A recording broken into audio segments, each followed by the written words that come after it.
اس کے چند مسائل ہیں. آنکھ میں دوا ڈالنے سے قدیم فقہا کے ہاں روزہ نہیں ٹوٹتا.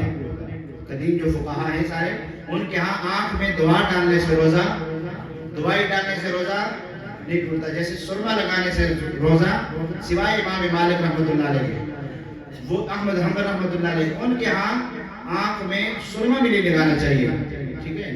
لیکن باقی حضرات تمام کے نزدیک وہ بھی مکروہ کہتے ہیں. دوائی ڈالنے سے قدیم فقہا کے ہاں روزہ نہیں ٹوٹتا. اب جدید ڈاکٹری ہے, ڈاکٹر تو آپ کو پتہ ہے آج ایک ہے, کل دوسرے ہیں, کل تیسرے ہیں, کل چوتھے ہیں, یہ نہیں بھائی. ڈاکٹر بدلتے رہتے ہیں, کسی جگہ پہ کھڑے ہو جائیں تو پھر ہم فقہا پھر فیصلہ دیں گے, علماء حضرات اپنی کتابوں میں لکھیں گے. بہرحال آنکھ میں دوائی ڈالنے سے روزہ نہیں ٹوٹتا, کیونکہ اس کا معدے کے ساتھ تعلق نہیں ہے.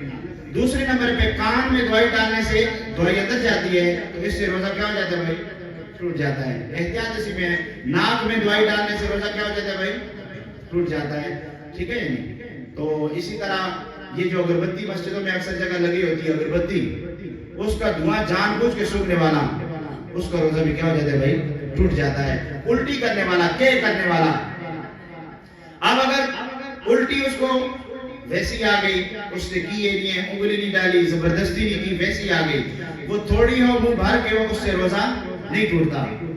لیکن جان بوجھ کے اگر روزہ کرے تو وہ اگر منہ بھر کے ہوگی تو اس سے روزہ کیا ہو جائے گا بھائی, فاسد ہو جائے گا. روزہ کیا ہو جائے گا بھائی, فاسد ہو جائے گا. گلے کے نیچے سے چنے کے دانے برابر کوئی چیز رمضان میں روزے کی حالت میں چنے کے دانے برابر گلے سے نیچے ہو گئی, اس آدمی کو روزہ کیا ہو جائے گا بھائی, ٹوٹ جائے گا. مکھی کا مسئلہ بھی ہے, مکھی کا مسئلہ بھی ہے. اس سے زیادہ آج کل شکر ہے سیالہ ہے, نہ تو گرمی منہ کھول کے دیڑی آدمی شہد ہے تو مکھیاں بھی شکاری نے شکار میں جال میں پھنس گئی. تو بہرحال چنے جتنا اس سے روزہ نہیں ٹوٹتا. ایک بعض مسائل اور بھی ہیں. ٹیکا لگانے سے انجیکشن طاقت کا لگاؤ گے مکروہ ہو جائے گا.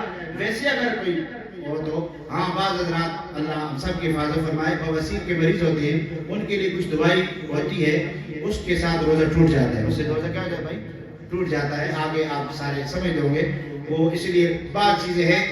عورت ایسی جو بچے کو دودھ پلا رہی ہے, پلاتی ہے, لیکن ظاہر بات ہے دودھ پلا رہی ہے, وہ بیمار بھی ہے, بلڈ پریشر لو ہو رہا ہے, اب اس کی جان کو خطرہ ہے, تو وہ روزہ توڑ سکتی ہے, وہ روزہ توڑ سکتی ہے. اس کی صرف قضا ہے, کفارہ نہیں ہے, اس کو صرف بعد میں رکھ لے گی. اچھا, تو اس لیے یہ بہت سارے اور بھی مسائل ہیں. اللہ ہمیں سمجھ کی توفیق نصیب فرمائے. یہ فطرت کے خلاف کام کرو گے نقصان ہوگا, ٹھیک ہے.